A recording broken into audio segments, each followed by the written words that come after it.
Hello friends, BCC knowledge hub में आपका स्वागत है।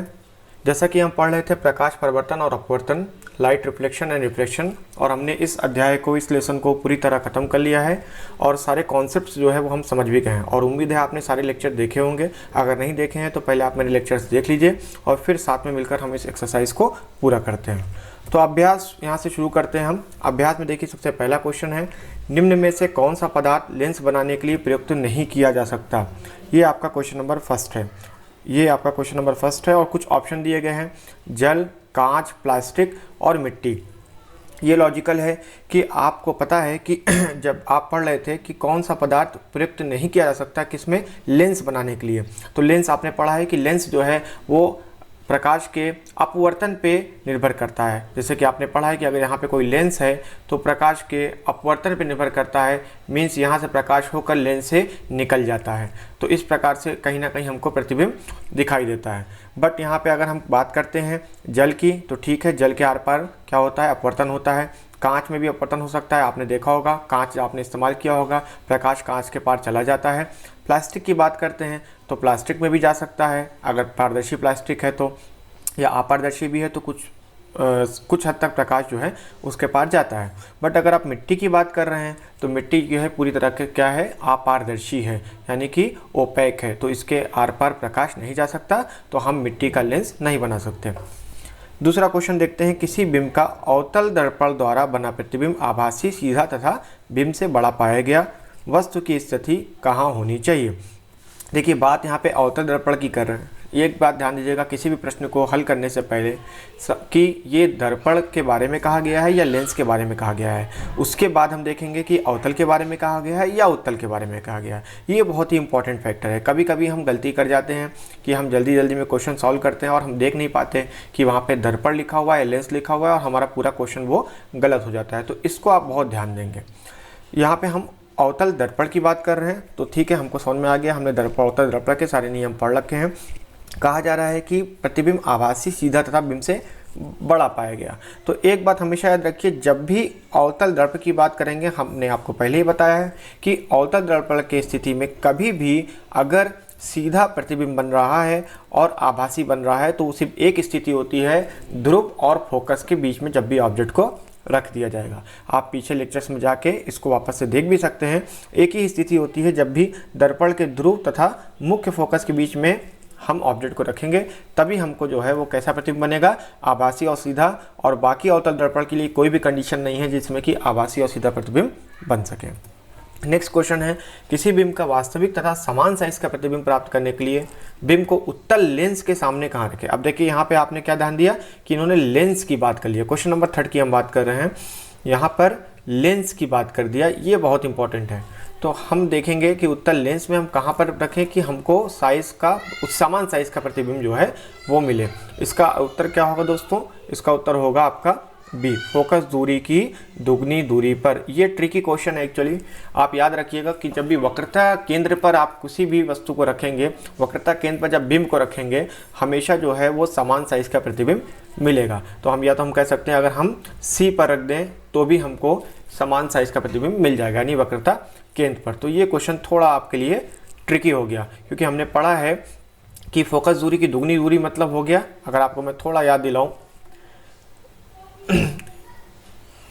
मान लीजिए हमारा लेंस है और हम बात कर रहे हैं फोकस दूरी की दुगनी दूरी पर। ये हमारा पी, या लेंस के केस में प्रकाशिक केंद्र हो गया, कहीं ना कहीं हमारा सी होगा, बीच में कहीं ना कहीं फोकस होता है, और ये दूरी जो है वो क्या कहती है, फोकस दूरी। तो ये आधी दूरी जो है वो फोकस दूरी होती है, लगभग आधी दूरी पर लगभग एफ होता है, मुख्य फोकस होता है। तो हम कह सकते हैं कि ऑब्जेक्ट को अगर आप यहाँ कहीं रखेंगे तो हमको क्या है, समान साइज का वो प्रतिबिंब मिलेगा। ठीक है, ये आप पीछे जाके भी रिवाइज कर सकते हैं।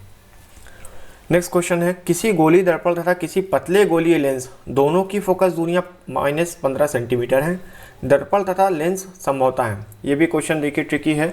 चौथा नंबर का क्वेश्चन है, इसका आंसर क्या होगा, दोनों ही अवतल होंगे। कहा गया है किसी गोलीय दर्पण तथा किसी पतले गोलीय लेंस दोनों की फोकस दूरियां कितनी है, -15 सेंटीमीटर है। तो एक बात याद रखिए, लेंस की बात कर रहे हैं, ठीक है, और अगर हमने लेंस में फोकस दूरी -15 सेंटीमीटर बोल दिया, इसका मतलब ये कौन सा लेंस हो गया, अवतल लेंस हो गया। एक चीज़ तो क्लियर हो गई, ठीक है, क्योंकि उत्तल लेंस की जो फोकस दूरी होती है वो क्या होती है, धनात्मक होती है, क्योंकि हमेशा लेंस के अपोजिट साइड में हमेशा या कह सकते हैं लेंस के पीछे जो है वो बनती है इमेज। जैसे कि आपको मैं याद दिला दूं, अगर आप उत्तल लेंस की बात कर रहे हैं तो हमेशा जो इमेज होती है वो इस साइड बनेगी, ठीक है, इस साइड। तो ये साइड कौन सा होता है, प्लस का होता है। और अवतल लेंस की अगर आप बात करेंगे तो हमेशा इमेज किधर बनेगी, वो इधर बनेगी, ठीक है। और ये कैसा होता है, वो ऋणात्मक होता है। तो इसलिए ये फोकस दूरी हम काउंट करते हैं, इस केस में हम ये फोकस दूरी काउंट करते हैं। तो इसलिए इसके लिए क्या हो गई, अवतल के लिए क्या हो गई, ये ऋणात्मक हो गई। एक चीज़ क्लियर हो गई। और गोली दर्पण तथा किसी, और गोली दर्पण की आप बात करेंगे तो भी गोली दर्पण के केस में भी आप ध्यान दीजिए कि गोली दर्पण के केस में भी अगर अवतल है तो फोकस दूरी हम ये काउंट करते हैं, और हमेशा इस साइड का एरिया क्या होता है, वो माइनस काउंट करते हैं। ये क्लियर हो गया हमको, ठीक है। नेक्स्ट क्वेश्चन क्या है, ठीक है, नेक्स्ट क्वेश्चन है किसी दर्पण से आप चाहे कितनी भी दूरी पर खड़े हो। देखिए ये हमारा हमने ये सॉल्व किया है, और तीसरे का कौन सा था, बी था। नेक्स्ट है कि किसी दर्पण से आप चाहे कितनी ही दूरी पर खड़े हो, आपका प्रतिबिंब सदैव सीधा प्रतीत होता है, संभवतः दर्पण है। तो क्या हो सकता है, पांचवे का उत्तर सोचिए, डी होगा, या तो समतल होगा या तो उत्तल होगा। मतलब क्योंकि अवतल दर्पण में हमेशा आपको पता है एक ही स्थिति है जहाँ पे प्रतिबिंब जो है वो कैसा बनेगा, सीधा बनेगा। बाकी सभी स्थितियों के लिए प्रतिबिंब कैसा है, वो उल्टा इन्वर्टेड है। बट उत्तल दर्पण के लिए हमेशा प्रतिबिंब कैसा होगा, वो उल्टा सीधा ही होगा, बट कैसा होगा, छोटा होगा। ऑब्जेक्ट से कैसा होगा, छोटा होगा। तो यहाँ पर क्वेश्चन क्या किया गया है, कितनी ही दूरी पर खड़े हो आप, ठीक है, प्रतिबिंब कैसा बनना चाहिए, सदैव सीधा प्रतीत होता है। ये केवल और केवल उत्तल दर्पण के केस में होता है, और किस में होता है, समतल दर्पण के केस में होता है, जो कि प्लेन मिरर होता है, जो कि आपके घरों में है। तो आप कितनी भी दूर दर्पण से खड़े हो जाइए, आपका प्रतिबिंब कैसा बनेगा, हमेशा सीधा बनेगा। नेक्स्ट क्वेश्चन 6 नंबर का है, किसी शब्दकोश या डिक्शनरी में पाए गए छोटे अक्षरों को पढ़ते समय आप निम्न में से कौन सा लेंस पसंद करेंगे, ठीक है। 6 नंबर का क्वेश्चन है सी, ठीक है, इसका आंसर होगा सी, 5 सेंटीमीटर फोकस दूरी का एक उत्तल लेंस। क्योंकि उत्तल लेंस के बारे में हमने क्या पढ़ा है, हमेशा उत्तल लेंस चीज़ों को मैग्नीफाइड करके हमेशा दिखाता है। तो उत्तल लेंस का हम प्रयोग करेंगे उन चीज़ों को बड़ा देखने के लिए, और फोकस दूरी हमेशा हम कितनी रखेंगे, मिनिमम रखेंगे, कम रखेंगे तो ज़्यादा मैग्नीफाइड हम उस चीज़ को देख सकते हैं। नेक्स्ट क्वेश्चन है 7वें नंबर पे क्वेश्चन है, 15 सेंटीमीटर फोकस दूरी के एक अवतल दर्पण का उपयोग करके हम किसी बिंब का सीधा प्रतिबिंब बनाना चाहते हैं, ठीक है। बिंब का दर्पण से दूरी का परिसर रेंज क्या होना चाहिए, प्रतिबिंब की प्रकृति कैसी है, प्रतिबिंब बिंब से बड़ा है या छोटा है, इस स्थिति में प्रतिबिंब बनाने का एक किरण आरेख बनाइए। सिंपल है क्वेश्चन, आपने पहले भी इसको किया हुआ है। इसका किरण आरेख आपको बनाना है। यहाँ पे आपको पहले क्वेश्चन पढ़िए ठीक से, क्या है, 15 सेंटीमीटर फोकस दूरी के एक अवतल दर्पण का उपयोग करके। ये देखिए हमारे इमेज में, मान लीजिए 7वां प्रश्न के लिए हम ये इमेज यूज़ कर रहे हैं। अवतल दर्पण की बात किया, चलिए हमने यहाँ पे अवतल दर्पण ले लिया, ठीक है। हम यहाँ पे इसको ब्लाइंड कर दे रहे हैं, ये सब मैंने आपको पहले भी पढ़ा रखा है। यहाँ पे कहीं ना कहीं हमारा ध्रुव यानी पी होगा। अब ये कह रहे हैं 15 सेंटीमीटर फोकस दूरी, ठीक है। फोकस दूरी मतलब कि मुख्य फोकस से ध्रुव की दूरी क्या है, फोकस दूरी कहलाती है। मान लेते हैं हमारा यहाँ पे मुख्य फोकस है, कैपिटल एफ है, और ये जो डिस्टेंस है वो फोकस दूरी है, वो कितनी दिया है, 15 सेंटीमीटर, ठीक है। तो ये कह रहे हैं कि 15 सेंटीमीटर फोकस दूरी के एक अवतल दर्पण का उपयोग किया गया है। हम किसी बिंब का सीधा प्रतिबिंब बनाना चाहते हैं, ठीक है। आपको बिंब, कोई ऑब्जेक्ट है उसका सीधा प्रतिबिंब बनाना है। बिंब का दर्पण से दूरी का परिसर यानी रेंज जो है वो क्या होना चाहिए, दर्पण से दूरी क्या होनी चाहिए, प्रतिबिंब की प्रकृति कैसी है। तो देखिए एक बात साफ है, अभी भी हमने पढ़ा, यहाँ पे अगर आप कहीं भी, यानी कि मुख्य फोकस और ये आपका क्या हो गया, ध्रुव हो गया, इन दोनों के ही बीच में आपको ऑब्जेक्ट कहीं रखना होगा। आप चाहे ऑब्जेक्ट यहाँ रखें, चाहे यहाँ रखे, चाहे यहाँ रखे, चाहे यहाँ, चाहे यहाँ, मतलब इतनी रेंज में, मतलब 15 सेंटीमीटर की इस रेंज में जब भी आप ऑब्जेक्ट रखेंगे तो हमेशा क्या होगा, वो प्रतिबिंब आपका कैसा बनेगा, वो दर्पण के पीछे बनेगा। तो कैसा होगा प्रतिबिंब आपका, कैसा होगा, वो आभासी होगा और सीधा होगा अगर हम अवतल दर्पण की बात करते हैं तो, ठीक है। ये आप समझ गए। और किसमें आपको क्या पूछ रहा है, बिंब का दर्पण से दूरी का परिसर मतलब रेंज क्या होगा, रेंज मतलब मीन्स 15 सेंटीमीटर की रेंज में ही रखना है आपको ऑब्जेक्ट। अगला है कि प्रतिबिंब की प्रकृति कैसी होगी, प्रतिबिंब की प्रकृति कैसी होगी, अभी मैंने आपको बताया वो सीधा होगा और आभासी होगा। 3rd नंबर पे है कि प्रतिबिंब बिंब से बड़ा है अथवा छोटा है, इस स्थिति में प्रतिबिंब का एक किरण आलेख बनाइए। हमेशा बड़ा बनता है, आपको नियम अगर याद हो तो हमेशा बड़ा बनता है। चलिए हम एक बना के देखते हैं एग्जाम्पल के तौर पर। ये हमारा दर्पण था, ये हमारा कहीं ना कहीं मुख्य फोकस है और हमने ऑब्जेक्ट को यहाँ पे अपने रख दिया। तो क्या होगा, हमेशा रेज यहाँ से जाएगी और टकरा के वो किससे निकलेगी, नियम याद है ना आपको, यहाँ से निकल जाएगी। ठीक है, पहली किरण निकल गई, दूसरी किरण भी कहीं ना कहीं इधर से टकराएगी और सीधा सेंटर ऑफ कर्वेचर से यानी सी से निकल जाएगी। ठीक है, यहाँ से आई और यहाँ से निकल गई। अब आप मान लेते हैं दर्पण की जो ये किरणें हैं, जो प्रकाश की किरणें हैं यानी लाइट रेज हैं, आप इसको पीछे बढ़ा दीजिए और पीछे जाके ये मिलती हुई कहीं प्रतीत होंगी, आप मिलती हुई प्रतीत होंगी, तो ये आपका जो है वो ऑब्जेक्ट हो गया। तो आपने देखा कि ऑब्जेक्ट हमेशा कैसा है, सीधा है, बड़ा है और आभासी है, मतलब वर्चुअल है, क्योंकि दर्पण के सामने नहीं बना है। ये क्लियर हो गया हमें। नेक्स्ट क्वेश्चन है 8वें नंबर पे, देखिए निम्न स्थितियों में प्रयुक्त दर्पण का प्रकार आपको बताना है। निम्न स्थितियों में प्रयुक्त दर्पण का प्रकार बताना है। ए में कौन सा हम दर्पण यूज़ करते हैं, किसी कार का हेडलाइट। किसी कार का हेडलाइट मैंने आपको पहले ही बताया है, हमेशा कैसा होगा, उत्तल दर्पण होगा। कैसा दर्पण होगा, उत्तल दर्पण होगा। समझने के लिए मैं आपको बता देता हूँ।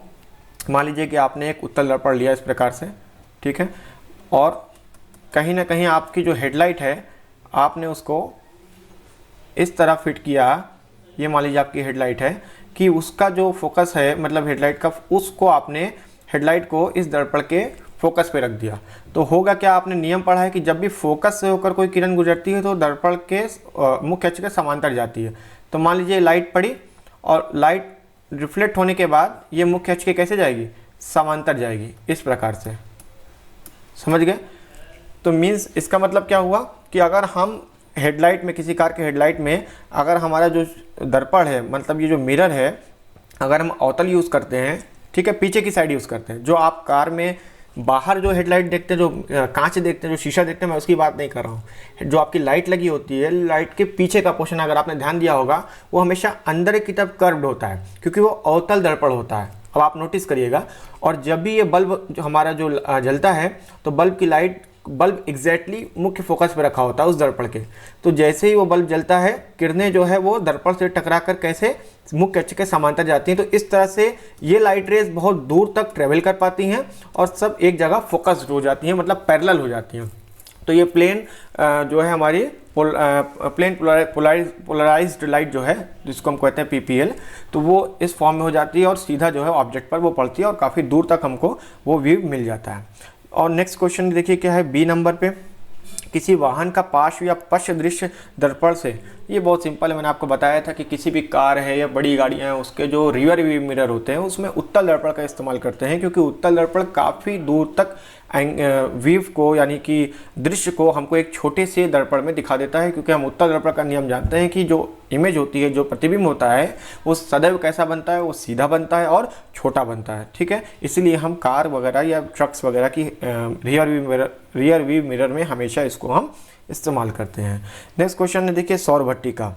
सौर भट्टी में हम कैसे कौन सा मिरर इस्तेमाल करते हैं। तो सौर भट्टी में सिंपल है, जैसे आपको मैंने यहाँ पे कार की हेडलाइट वाला एग्जांपल समझाया है, सेम आप समझ लीजिए, बस यूँ समझ लीजिए कि आपका ये सौर भट्टी में भी हम हमेशा कैसा अवतल दर्पण ही यूज़ करते हैं। मान लीजिए सौर भट्टी है, अवतल दर्पण है, कहीं ना कहीं हमारा ये मिरर है, इसका सेंटर ऑफ कर्वेचर और फोकस होगा। ठीक है, ये एफ हो गया, सी हो गया। आपको पता है कि सूर्य की किरणें आती हैं अनंत से, जो अनंत से आएंगी वो कैसी आएंगी, सीधा मुख्य अक्ष के समांतर आएंगी। और मुख्य अक्ष के समांतर आके वो कहाँ से निकलेंगी, नियम आपको याद होगा, जब भी किरणें मुख्य अक्ष के समांतर आएंगी तो हमेशा फोकस से होकर जाएंगी। ठीक है, फोकस से होकर जाएंगी। तो आपने देखा कि कहीं ना कहीं यहाँ पर इस एरिया में एक जगह जो लाइट है वो एक जगह कन्वर्ज हो रही है, मिल रही है। ठीक है, तो इस वजह से इस पर्टिकुलर एरिया में बहुत ही ज़्यादा एनर्जी प्रोड्यूस हो जाती है, हीट प्रोड्यूस हो जाती है, जिसको कि सोलर एनर्जी या सोलर पैनल्स में कलेक्ट कर लिया जाता है। ठीक है, ये क्लियर हो गया आपको। हाँ, तो नेक्स्ट क्वेश्चन देखिए क्या है, किसी उत्तल लेंस का आधा भाग काले कागज से ढक दिया गया है, क्या ये लेंस किसी बिंब का पूरा प्रतिबिंब बना पाएगा। तो देखते हैं, यहाँ पे एक फिगर देखिए बना हुआ है, मान लीजिए 9th का ही हमने फिगर बना दिया। ये आपने आधा भाग काले कागज से ढक दिया, इसके सामने आपने कहीं ऑब्जेक्ट रख दिया, ये ऑब्जेक्ट की एक रेज यहाँ से होके सीधा इधर से निकल जाएगी और दूसरी रेज जो है वो प्रकाशीय केंद्र से होकर सीधा इधर निकल जाएगी। तो हमारा कहीं ना कहीं यहाँ पे जो है वो प्रतिबिंब बनेगा। ठीक है, अगर आपको यहाँ पे स्क्रीन रख देते हैं तो हमारा प्रतिबिंब कहीं ना कहीं यहाँ पे वो बन रहा है। तो ये क्लियर हो गया। ये क्वेश्चन इनका क्या था कि क्या यह लेंस किसी बीम का पूरा प्रतिबिंब बनाएगा? हाँ, ये उत्तर सही है, क्योंकि आप देख रहे हैं कि इसका पूरा का पूरा प्रतिबिंब ये बना रहा है। और अपने उत्तर की प्रयोग द्वारा जांच करिए, अपने प्रेक्षणों की व्याख्या कीजिए। तो ये पूरा प्रतिबिंब बना रहा है। प्रतिबिंब कैसा है? आभासी है, और नहीं, अब प्रतिबिंब कैसा है? रियल है, और कैसा है? उल्टा है। ठीक है, ये क्लियर हो गया। नेक्स्ट क्वेश्चन क्या है? Question number 10। इसमें आपको न्यूमेरिकल्स टाइप के क्वेश्चन है जो आपको सॉल्व करने हैं, इसको हम सॉल्व करेंगे। 10th में देखिए पूछा गया 5 सेंटीमीटर लंबा कोई बिंब 10 सेंटीमीटर फोकस दूरी के किसी अभिसारी लेंस से 25 सेंटीमीटर दूरी पर रखा जाता है। एक चीज़ हमेशा ध्यान देंगे, कभी भी क्वेश्चन सॉल्व करते वक्त जो भी आपको वैल्यूज़ दी गई हैं उस वैल्यूज़ को आप पहले लिख लें एक जगह। क्वेश्चन देख के घबराए ना कि ये क्वेश्चन बहुत टफ हो गया, क्या पूछ लिया गया, मुझे आता है नहीं आता है, क्योंकि ऐसे थॉट्स आते हैं। आप सबसे पहले क्या करिए, वैल्यूज़ जितनी भी दी गई हैं आप उसको पुटअप करिए, उसमें जो सही मार्किंग है वो प्लस है, माइनस है, क्या है उसको पुटअप करिए, लिखिए, और फिर आप देखेंगे वापस से आप उसी क्वेश्चन को पढ़िए और वो क्वेश्चन आपके लिए आसान हो जाएगा, और उसको आप प्रैक्टिस करिए। तो चलिए क्वेश्चन नंबर 10 की तरफ बढ़ते हैं। इसमें क्या है? 5 सेंटीमीटर लंबा कोई बिंब, ठीक है, 10, अब यहाँ रुक जाइए, 5 सेंटीमीटर लंबा कोई बिंब, बिंब मतलब क्या हो गया? हमारा ऑब्जेक्ट। ठीक है, कितना लंबा? ऑब्जेक्ट की हाइट को हम कैसे? h से लिखते हैं। ओके, तो ये हमारा हो गया 5 सेंटीमीटर। अब यहाँ आपको रुकना है और सोचना है कि ये प्लस में होगा कि माइनस में होगा। ठीक है, ये आपको सोचना है। तो आप यहाँ पे लिख देंगे प्लस, क्योंकि ये प्लस में वैसे भी आपको वैल्यू दी गई है ऑब्जेक्ट की। और ऑब्जेक्ट, एक बात ध्यान रखेंगे कि ऑब्जेक्ट हमेशा ही जो हाइट है h है वो प्लस में होती है, क्योंकि आप ऑब्जेक्ट को हमेशा ऊपर की तरफ लिखते हैं, नीचे की तरफ नहीं लिखते हैं। ये चीज़ मैं आपको अभी फिर समझा दूंगा। नेक्स्ट क्या क्वेश्चन में है आपको, और क्या दिया गया? फोकस दूरी दी हुई है, कितनी? 10 सेंटीमीटर। f जो है आपको वो 10 सेंटीमीटर दिया गया है। ठीक है, अब ये 10 सेंटीमीटर आपका प्लस में है कि माइनस में है? कोई भी 10 सेंटीमीटर फोकस दूरी के आप किसी अभिसारी लेंस से 25 सेंटीमीटर दूरी पर रखा जाता है। अब यहाँ पे एक चीज़ क्लियर हो गई कि अभिसारी लेंस आपको दिया गया है। ठीक है, कौन सा लेंस दिया हुआ है? अभिसारी लेंस दिया हुआ है। तो इसका मतलब ये आपका कॉन्वेक्स लेंस हो गया। कौन सा लेंस हो गया? कॉन्वेक्स लेंस हो गया। अब आप यहाँ पे इसको लिख लीजिए, कॉन्वेक्स लेंस मतलब अभिसारी लेंस, या उसको आप उत्तल भी कहते हैं। ठीक है, जब आपने कॉन्वेक्स या उत्तल लेंस की बात की, एक चीज़ क्लियर हो गया कि फोकस हमारा प्लस ही है, माइनस नहीं है। फोकस हमारा कैसा है? फोकस दूरी कैसी है हमारी? हमेशा प्लस है, माइनस नहीं है।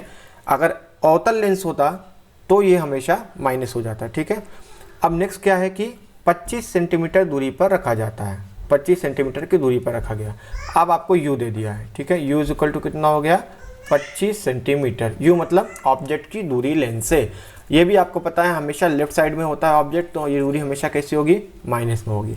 अब आपको पता है h, आपको पता है f, आपको पता है u। क्वेश्चन देखिए इनका क्या पूछा गया, प्रतिबिंब की स्थिति, साइज और प्रकृति बताना है। मतलब सारा क्वेश्चन आके इनका खत्म होता है v पे। ठीक है, v आपके लिए क्वेश्चन है। सबसे पहले हम v निकाल लें। ठीक है, स्थिति निकाल लें, साइज और प्रकृति फिर हम निकाल लेंगे। फार्मूला आपको एक मैंने बताया था, आपको हमेशा याद होना चाहिए, 1/f is equal to 1/v plus, sorry अगर हम इसके लिए बात कर रहे हैं, लेंस के लिए बात कर रहे हैं, तो हमेशा ये क्या हो जाएगा? माइनस हो जाएगा। ठीक है, 1/u। ठीक है, तो 1/f is equal to 1/v minus 1/u। अगर हम ये दर्पण के लिए बात कर रहे हो तो ये माइनस 1/u ना होके प्लस 1/u हो जाता। अब यहाँ पे जो भी वैल्यूज़ दी गई आप उसको इनपुट करिए। सबसे पहले आप देखिए, अगर आप v एक साइड ले आ रहे हैं तो अच्छी बात है, मतलब 1/v इज इक्वल टू क्या हो जाएगा? 1/f plus 1/u। ठीक है, अब आप सारी वैल्यूज़ पुट करिए। 1/v is equal to 1/f कितना दिया हुआ है आपका? प्लस 10 सेंटीमीटर प्लस 1/u कितना दिया हुआ है आपको?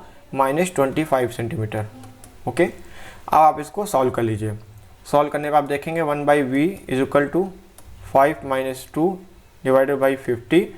पूरी तरह आप सॉल्व करेंगे तो आपको v की वैल्यू जो मिलेगी वो 16.67 सेंटीमीटर मिलेगी। ये आपको फाइनली जो है वो v मिल जाएगा। तो इस प्रकार से आपने देखा कि आपको v मिल गया। v आने के बाद अभी चीज़ ध्यान देंगे कि ये उत्तर आपका प्लस में आ रहा है या माइनस में। प्लस और माइनस को आपको बहुत ही ध्यान देना है। ठीक है, ये बहुत ही आपको ध्यान देना होगा, प्लस और माइनस। तो ये हमारा पता चल गया कि हमारा जो प्रतिबिंब है वो इतनी दूरी पर स्थित है। अभी नेक्स्ट देखते हैं हम अगला क्वेश्चन क्या है इनका उसमें कि प्रतिबिंब की साइज तथा प्रकृति आपको बताना है। साइज और प्रकृति के लिए हमारे पास फार्मूला है m = h'/h। यहाँ पे आप इसको और लिख सकते हैं, ये किसके बराबर होता है, -v/u के बराबर होता है। ठीक है, यहाँ पे हम इस प्रकार से अगर सॉल्व करते हैं तो देखेंगे हम m = h' की वैल्यू क्या है, यहाँ पे आपको पता लगानी है, चूँकि आपका प्रतिबिंब है। दूसरा क्या है आपका 5, ये वो दिया हुआ है, = 50/3। ये एक्चुअली v ही है, जब हम सॉल्व करेंगे तो यहाँ से आ जाता है वो, आप इसके आगे सॉल्व करेंगे तो 3/50 या v = 50/3, वही मैंने यहाँ पे लिखा है 50/3/-25। आप इसको भी क्या है सॉल्व कर लीजिए। सॉल्व करने के बाद आप देखेंगे कि -3.33 सेंटीमीटर ये हमारा रिज़ल्ट आता है। अब आप रिज़ल्ट को देख के खुद पता लगा सकते हैं कि ये आपका रिज़ल्ट आया, मतलब जो आपकी प्रतिबिंब है वो पहले से क्या है छोटा हो गया, क्योंकि जो आपकी ऑब्जेक्ट मतलब इसकी हाइट थी वो 5 सेंटीमीटर है, और जो आपकी प्रतिबिंब की हाइट है, सॉरी h' की हाइट है वो -3.33 है। आप कंपेयर करिए, ये प्लस में है और ये क्या है आपका माइनस में, मतलब कि प्रतिबिंब कैसा आपका वास्तविक है और उल्टा है और साइज़ में छोटा है। ठीक है, ये क्वेश्चन इस प्रकार से आपका सॉल्व हो गया। नेक्स्ट क्वेश्चन देखते हैं। नेक्स्ट क्वेश्चन हमारा है क्वेश्चन नंबर 11। इसमें देखते क्या है, 15 सेंटीमीटर फोकस दूरी का कोई अवतल लेंस किसी बिंब का प्रतिबिंब लेंस से 10 सेंटीमीटर पर बनाता है। बिंब लेंस से कितनी दूरी पर स्थित है, किरण आरेख खींचिए। क्वेश्चन नंबर 11 देखिए, फोकस आपको दिया हुआ है, कितना है -15 सेंटीमीटर। नेक्स्ट आपको दिया हुआ है u, आपको पता लगाना है। यहाँ पे देखिए आपको v दे दिया गया है -10 सेंटीमीटर। ठीक है, यहाँ पे आप आसानी से देख सकते हैं, आपको वही फार्मूला लगने वाला है 1/f = 1/v - 1/u। यहाँ पे आप 1/u कर सकते हैं और -1/10 + 1/15। Okay, 1/u = -3 + 2/30। इसको आप सॉल्व करिए तो आपका आ जाएगा कितना, u = -30 सेंटीमीटर। मतलब आपका ऑब्जेक्ट जो है वो -30 सेंटीमीटर की दूरी पर रखा हुआ है। इसको मैंने थोड़ा शॉर्टकट में फास्ट फॉरवर्ड सॉल्व किया, आप आराम से सॉल्व करिएगा तो ये हो जाएगा। ठीक है, यहाँ पे मैंने प्लस क्यों लिखा, क्योंकि ऑलरेडी यहाँ पे लेंस की बात चल रही है, यहाँ पे माइनस होता है, यहाँ पे ऑलरेडी माइनस था, माइनस मिलके ये प्लस हो गया। अगर यहाँ माइनस और यहाँ माइनस होता तो ये प्लस हो जाता है। ओके, कैलकुलेशन आपको मैं ज़्यादा नहीं समझा रहा हूँ, वो आपको ऑलरेडी पता है, बेसिक्स आपने पढ़ रखा है, बस आप टेक्निक देखिए कि किस प्रकार से किसी क्वेश्चन को आपको सॉल्व करना है। नेक्स्ट क्वेश्चन, नेक्स्ट इसमें क्या है और कुछ पूछा है नहीं। नेक्स्ट क्वेश्चन हमारा है क्वेश्चन नंबर 12। 15 सेंटीमीटर फोकस दूरी की किसी उत्तल दर्पण की बात है। देखिए, दर्पण से कोई बिंब 10 सेंटीमीटर पर रखा है, प्रतिबिंब की स्थिति तथा प्रकृति ज्ञात करना आपको। क्वेश्चन नंबर 12 में देखिए f दिया हुआ आपको कितना, 15 सेंटीमीटर। उत्तल दर्पण की बात कर रहा है तो आप समझ जाइए कि f हमेशा कैसा होगा, 15 मतलब प्लस में होगा, माइनस में नहीं होगा। नेक्स्ट आपका u दिया हुआ है कितना, 10 सेंटीमीटर। u हमेशा माइनस में होगा, याद रखेंगे। और उसके बाद क्या दिया हुआ है, आपको निकालना है v निकालना है, तो 1/f वही फार्मूला आप फिर लगा लीजिए, 1/v + 1/u। ये फार्मूला एकदम याद कर लें। आप जब इसको सारे वैल्यूज़ इनपुट करेंगे आप 1/v = 1/15 + 1/10। आपका रिज़ल्ट जो आएगा पूरा सॉल्व करने पे कैसा आएगा, v = 6 सेंटीमीटर। ठीक है, ये आपका रिज़ल्ट आएगा। तो आपका ये प्रतिबिंब कैसा हमेशा आभासी और सीधा है, आभासी और सीधा है, क्योंकि यहाँ पे माइनस का चिन्ह नहीं है। हमारा नेक्स्ट क्वेश्चन है क्वेश्चन नंबर 13। एक समतल दर्पण द्वारा उत्पन्न आवर्धन +1 है, इसका क्या अर्थ है। अगर आवर्धन देखिए +1 है, आवर्धन मतलब मैग्नीफिकेशन पावर अगर कितनी है, +1 है, इसका क्या अर्थ होगा। इसका मतलब ये है कि m जो है, जो आवर्धन है, इस केस में h' = h। मतलब ये हुआ कि जो प्रतिबिंब है और जो ऑब्जेक्ट है वो दोनों ही बराबर उसमें है, आवर्धन में है। आभासी और कैसा होगा, सीधा होगा और एकदम सेम होगा, मतलब प्रतिबिंब ना छोटा होगा ना बड़ा होगा, ना छोटा होगा ना बड़ा होगा, आभासी और सीधा होगा, इसका ये अर्थ होता है। ठीक है, नेक्स्ट क्वेश्चन की तरफ बढ़ते हैं। क्वेश्चन नंबर 14, 5 सेंटीमीटर लंबाई का कोई बिंब 30 सेंटीमीटर वक्रता त्रिज्या के किसी उत्तल दर्पण के सामने 20 सेंटीमीटर दूरी पर रखा गया है। तो जो वैल्यूज़ आपको दी गई है, जैसा कि मैंने बताया, सबसे पहले वैल्यूज़ लिख लीजिए। h इज इक्वल टू कितना दिया हुआ है, 5 सेंटीमीटर। नेक्स्ट आपको दिया गया है वक्रता त्रिज्या r दी गई है, जो कितनी है, 30 सेंटीमीटर, ठीक है। उसके आगे आपको क्या दिया हुआ वैल्यूज़, u दिया गया है कितना, -20 सेंटीमीटर। और कोई वैल्यू दी गई है नहीं। आपको क्या निकालना है, 5 सेंटीमीटर लंबाई का कोई बिंब 30 सेंटीमीटर वक्रता त्रिज्या के किसी उत्तल दर्पण के सामने 20 सेंटीमीटर दूरी पर रखा गया है, ठीक है। दर्पण कौन सा है, उत्तल, यहाँ पे लिख लेंगे हम कॉन्वेक्स, ठीक है, मिरर है, ये आप हमेशा लिखते चलिए। अब आपको क्या करना है, प्रतिबिंब की स्थिति, प्रकृति तथा साइज बताना है। क्वेश्चन में आपको पूछ दिया गया v, तो जैसा कि हम करते चले आ रहे हैं, 1/f is equal to 1/v plus, देखिए दर्पण है तो प्लस 1/u। अब यहाँ पे आप कंफ्यूज हो जाएंगे कि u तो हमको दिया गया, v हमको पता लगाना है, f हमको नहीं पता। f आपको पता है क्योंकि ये थोड़ा ट्रिकी क्वेश्चन है। आपको यहाँ पे देखिए f दे दिया गया, आपको r दे दिया गया है। हमको पता है कि r इज इक्वल टू क्या होता है, 2f होता है। तो अगर हमको f निकालना है तो f is equal to r/2। r कितना है, 30 है बटे 2, हमको क्या है, f मिल गया 15। तो f हमारा क्या हो गया, 15 सेंटीमीटर। आप सारी वैल्यूज़ आप रख के निकाल सकते हैं आसानी से, आराम से।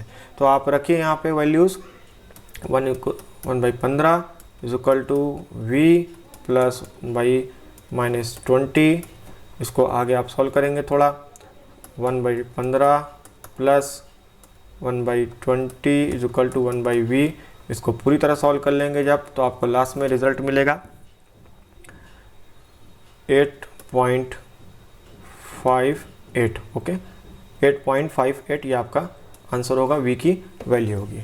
अब इस v की वैल्यू से आप और चीज़ें निकाल सकते हैं, क्योंकि आपको m पता है क्या होता है, h-h, या कहते हैं v/u। तो यहाँ पे आप वैल्यूज़ रख दीजिए, h-5 इज इक्वल टू 60, ठीक है, /7/-20।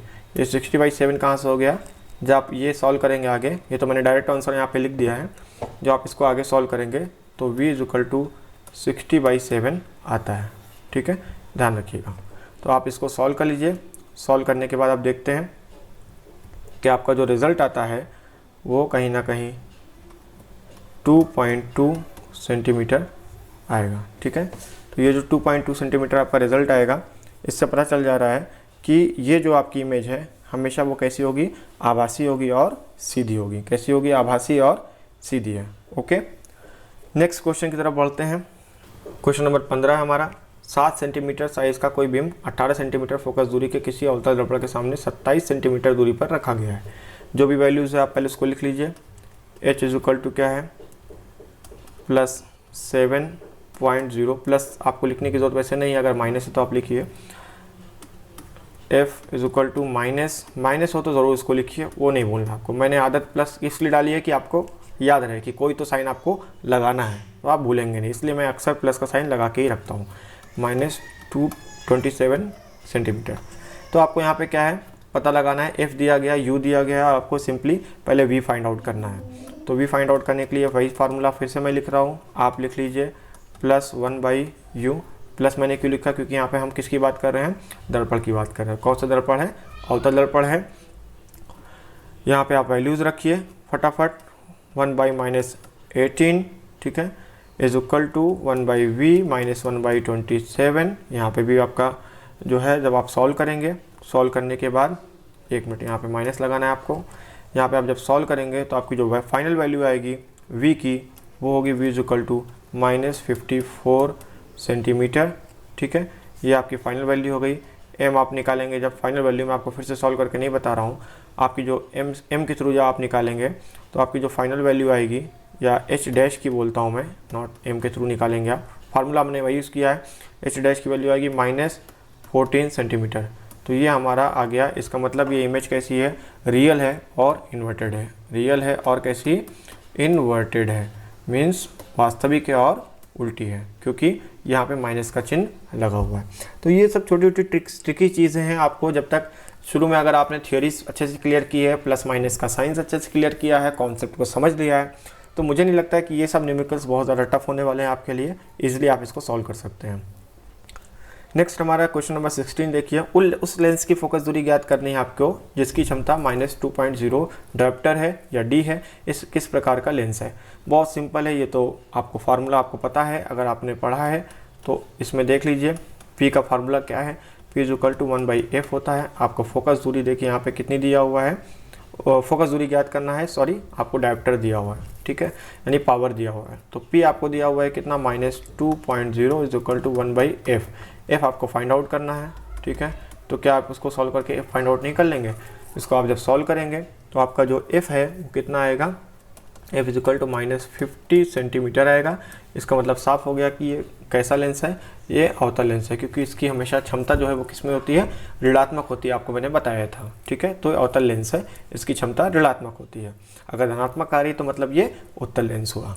नेक्स्ट क्वेश्चन देखिए, क्वेश्चन नंबर 17, कोई डॉक्टर 1+1/5D का क्षमता का संशोधक लेंस निर्धारित करता है। लेंस की फोकस दूरी ज्ञात करना है आपको, और क्या निर्धारित लेंस अभिसारी है अथवा अपसारी है, इसको भी चलिए देख लेते हैं। क्वेश्चन नंबर 17, इसमें आपको P की वैल्यू कितनी दी हुई है, +1.5D दिया हुआ है। आप यहाँ वही फार्मूला रखेंगे, P = 1/f। रखने के बाद आपको P 1.5D है = 1/f। उसी प्रकार से आप इसको सॉल्व कीजिए। f की वैल्यू आपको 67 सेंटीमीटर आती है। 67 सेंटीमीटर आने का मतलब ये स्पष्ट हो गया कि ये कैसा है, हमारा उत्तल लेंस है, यानी कॉन्वेक्स लेंस है। और ये अभिसारी है या अपसारी है, हमेशा कौन सा लेंस होता है, अभिसारी होता है, ठीक है। अपसारी वो कौन सा लेंस होता है, वो कॉन्केव होता है लेंस के केस में, और दर्पण के केस में ये चीज़ें अपोजिट हो जाती है, रिवर्ट हो जाती हैं, ठीक है। ये हो गया, हमारे सारे प्रश्न हल हो गए। बहुत सिंपल था, कुछ था नहीं इसमें। आप फिर से ट्राई करिए, इसको देखिए। और मैं कहूँगा कि ये सारी चीज़ें सॉल्व करने से पहले सबसे पहले आप जो कॉन्सेप्ट है उसको समझिए। अगर आप सोचेंगे कि आप न्यूमेरिकल्स रट लेंगे या याद कर लेंगे, या जो वैल्यूज़ दी हुआ है आप फार्मूला रखेंगे 1/f = 1/v + 1/u, या जो भी फार्मूलाज हैं, तो आप उस बेसिस पे क्वेश्चन सॉल्व कर लेंगे, तो कहीं ना कहीं आप सॉल्व कर लेंगे उसको। अगर आप कॉन्सेप्ट नहीं पकड़ पाएंगे तो आपको सॉल्व करने में पहली बात तो बहुत प्रॉब्लम होने वाली है, टाइम लगने वाले हैं, और आप उसको भूल भी सकते हैं, और छोटी मोटी गलतियां से आप जो है पूरा अपना क्वेश्चन गलत कर बैठेंगे।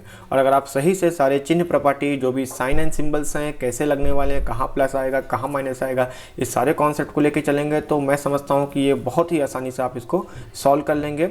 इवन बहुत से क्वेश्चन में आपको पेन की भी ज़रूरत नहीं पड़ने वाली है। ओके, एक चीज़ मैं जाते जाते लास्ट में आपको बता देता हूँ, कॉन्सेप्ट फिर से, जो कि मैंने आपको पहले ही बताया, प्लस और माइनस का चिन्ह कैसे हम डिसाइड करते हैं, मैं फिर से यहाँ आपको बता देता हूँ एक बार कि सपोज दैट मैं इस एग्जांपल से आपको बता रहा हूँ। ये जो हमारा लेंस बना हुआ है, मान लीजिए कि आपको बताया था मैंने कि राइट साइड का, आप मान लीजिए कि सपोज दैट आप यहाँ पे खड़े हुए हैं, ये कोई पर्सन है, आप यहाँ पे खड़े हुए हैं, ठीक है।